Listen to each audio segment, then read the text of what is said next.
이렇게 부모님께 도움을 요청하면 됩니다. 그런데 이 부모가 부모답지 못하면 불가능한 것이죠. 전에 어떤 초등학교 여자아이가 자살을 했습니다. 그 아이의 일기장을 보니까 이런 글이 있습니다. 부모는 이혼을 했고 나는 학교에서 왕따를 당했다는 것입니다. 정말 힘들게 살아왔습니다. 그런데 그 아픔을 나눌 수 있는 부모님이 안 계신 것입니다. 혼자서 무거운 짐을 지고 힘겹게 살다가 자살하고 만 것입니다.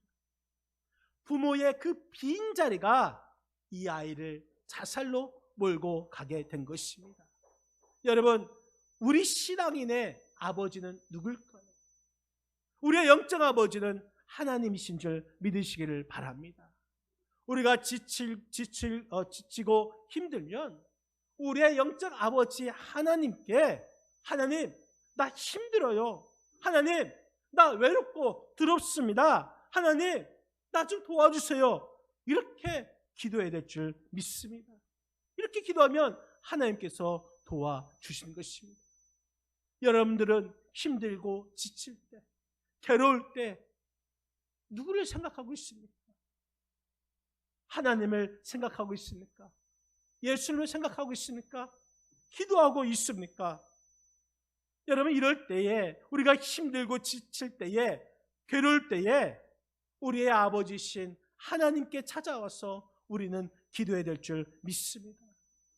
우리 하나님 아버지께서는 어떤 문제도 그것을 가지고 와서 하나님 앞에 해결하고자 하는 그 자를 도와주시는 줄 믿으시기 바랍니다. 여러분, 이 시간에도 우리가 기도해야 할 분들이 있음에도 불구하고 기도하지 않고 있습니다. 그런 분들은 아직까지도 어린아이 단계에도 이르지 못한 신앙이 있는 것입니다. 사도행전 13장 50절 말씀에 보면은 경건한 그 부인이 등장하고 있습니다. 그 단어가 있습니다. 당시 로마 사람들은 우상을 많이 섬겼습니다. 특히 우상을 많이 섬겨서 성적으로 많이 타락합니다. 문란한 이 성적 타락의 희생자들은 주로 예나 지금이나 여성인 것이죠. 이런 상황에서 좀 생각이 있고 지체가 있는 그 여성들은 환멸을 느끼고 또 성적으로 깨끗해 보이는 이 기독교로 개종하게 됩니다. 이 기독교로 개종한 이 여성들을 성경에서 그 부인이라고 합니다. 남편의 외도로서 많은 상처를 받은 이들이 기독교로 개종한 다음에 하나님께 상처와 아픔을 기도로 호소한 것입니다. 모든 문제를 하나님께 가지고 와서 기도하는 그 사람을 성경에서는 경건하다고 합니다. 그래서 경건한 부인들, 여러분, 우리들도 우리의 아버지신 하나님께 문제를 가지고 와서 기도해야 될 줄 믿습니다. 우리 아이들이 엄마 아빠를 바라보듯이 우리들도 우리의 아버지가 되시는 위에 계시는 우리 하나님을 바라보면서 기도해야 될 줄 믿습니다.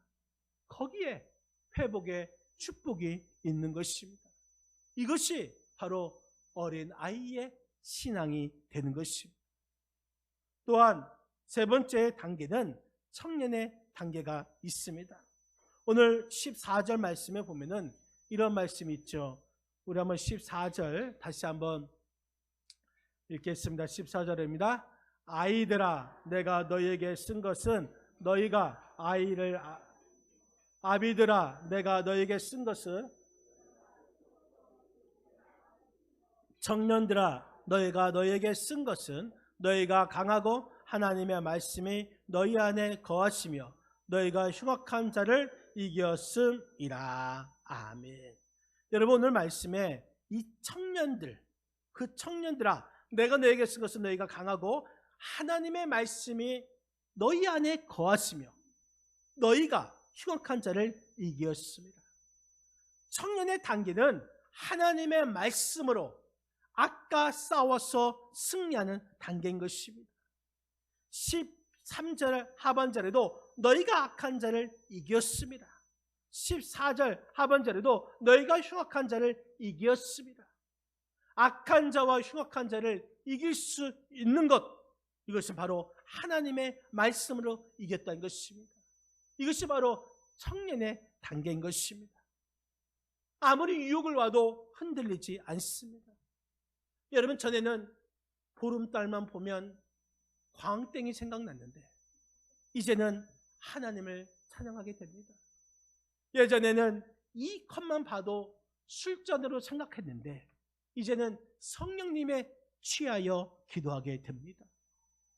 이것이 청년의 단계인 것입니다.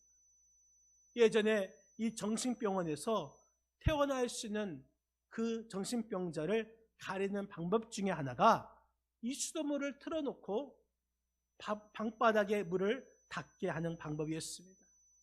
이 퇴원할 수 있는 사람은 수도꼭지를 잠그고 이 방바닥에 물을 닦습니다. 그러면 퇴원할 수가 있는 것이죠. 그런데 퇴원할 수 없는 사람은 수도꼭지를 잠그지 않은 채 이 방바닥에 물만 열심히 닿는다고 합니다. 문제의 근원을 모르면 퇴원할 수 없다는 것이죠. 여러분, 청년의 신앙 단계는 문제의 근원을 압니다. 그렇기 때문에 승리할 수 있는 것입니다. 하나님의 말씀으로 승리하는 단계, 흔들리지 않은 믿음, 이것이 바로 문제의 근원을 알 수 있는 청년의 단계인 것입니다.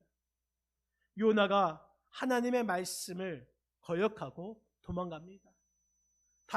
다시스로 가다가 그 탄 배가 풍랑을 맞게 되었고 이제 곧 배가 침몰 직전이었습니다. 풍랑의 원인을 알지 못했던 많은 사람들은 그 짐을 버리고 다 버립니다. 그런데 이 풍랑의 원인을 알고 있던 요나가 이렇게 말합니다. 이 폭풍은 다 나 때문입니다. 지금의 이 풍랑은 자신의 불순종의 결과라는 것을, 문제의 근원을 요나는 알고 있었습니다. 그래서 요나는 승리할 수가 있었던 것입니다. 이것이 바로 청년의 신앙이 되는 것입니다. 여러분, 어떤 사람은 이야기를 하다 보면 속담으로 이야기하는 사람이 많이 있습니다. 또 어떤 사람은 이 TV에서 나오는 드라마나 또한 개그 프로그램이나 예능에서 나오는 그런 말을 많이 이용하는 사람이 있습니다. 어떤 사람은 역사를 인용하는 사람이 많이 있습니다. 또 어떤 사람은 유인들의 어록, 이 명언을 많이 인용하는 사람이 있습니다. 왜냐? 그 사람들 머리에는 그 말들이 가득 차 있기 때문인 것이죠. 속담으로 가득 차 있기 때문에, 또한 드라마 대사가 가득 차 있기 때문에, 역사가 가득 차 있기 때문에 이런 말들을 아는 것입니다. 그러면 우리 그리스도인들은 어떤 말을 많이 해야 하겠습니까? 어떤 말을 많이 인용해야 하겠습니까? 하나님의 말씀을 많이 인용해야 될 줄 믿습니다. 하나님의 말씀이 우리 머릿속에 꽉 차 있어서 어떤 말을 하든 하나님의 말씀이 툭 튀어나와야 하는 것입니다. 그래야지 우리가 하나님의 말씀으로 그 문제를, 그 어려움을 이길 수가 있는 것입니다. 말씀으로 세상을 이기는 그 신앙이 바로 청년 신앙이 되는 것입니다. 또한 신앙생활의 네 번째 단계는 아버지의 신앙이 있습니다. 오늘 보면 14절 말씀, 14절 같이 한번 다시 한번 읽겠습니다. 아이들아, 내가 너희에게 쓴 것은 너희가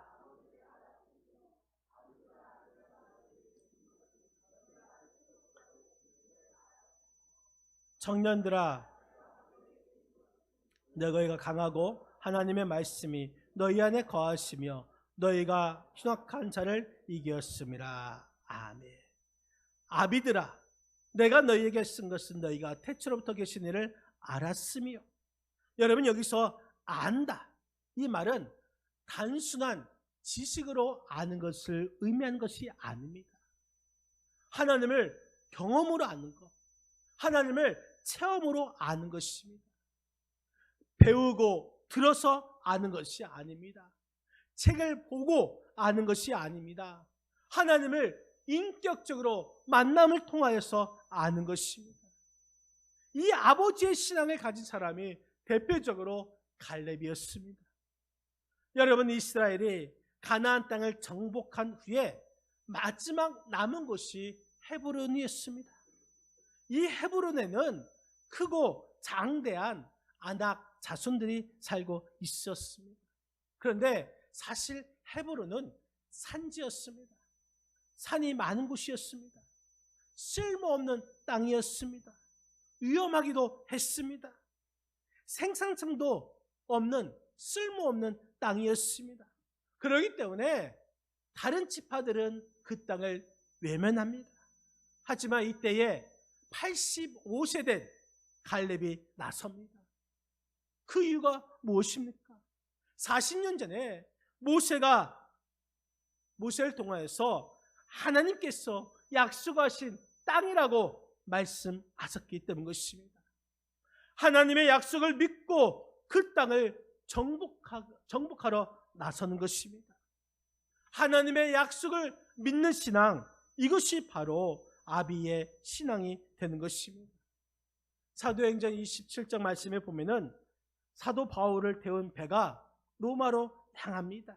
그때 유라굴라라는 아주 큰 태풍을 만나서 그 배가 파선의 위기에 직면하게 됩니다.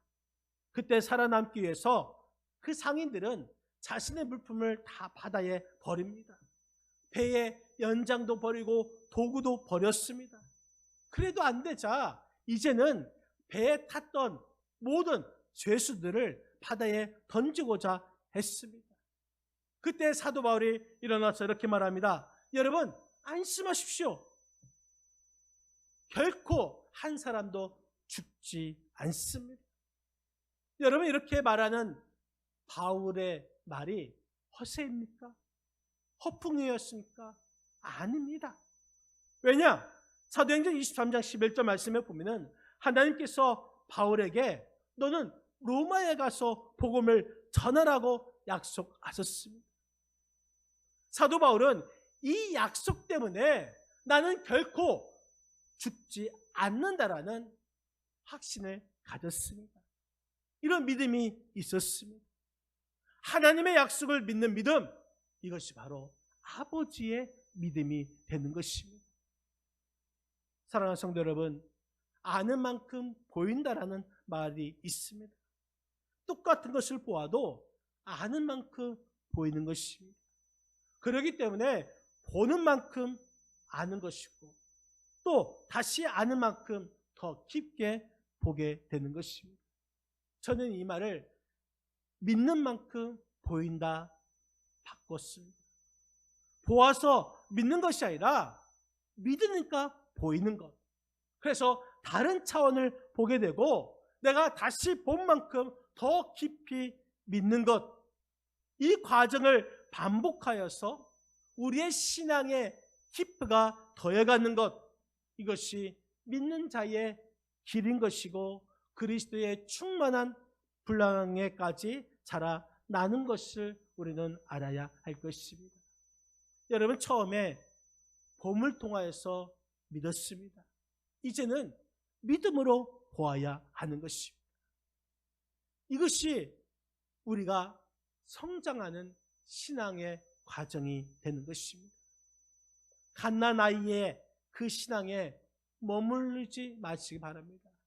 이제 갓난아이의 신앙이 있다면 어린아이의 신앙으로 자라나시고 어린아이의 신앙에서 청년의 신앙으로 자라나시고 또 아버지의 신앙에 이르기까지 우리들은 끊임없이 성장하고 성숙해져야 될 줄 여러분 믿으시기를 바랍니다. 여러분들의 신앙은 지금 어느 단계에 있습니까? 어느 단계에 있든지 간에 우리는 두 가지만 하지 않으면 우리의 신앙은 자라게 되어 있습니다. 그 두 가지의 첫 번째는 내가 지금 잘하고 있다고 교만에 빠져 있지 말라는 것입니다. 교만에 빠지면 신앙은 자라나지 않습니다. 두 번째는 내가 또 잘 못하고 있구나, 이렇게 포기하지 마시기를 바랍니다. 포기하면 신앙이 자라나지 않습니다. 우리의 신앙은 더 자라야 합니다. 이 정도는 되겠지, 이런 영적 생활은 없는 것입니다. 에베소서 4장 13절 말씀에 보면은 이런 말씀이 있습니다.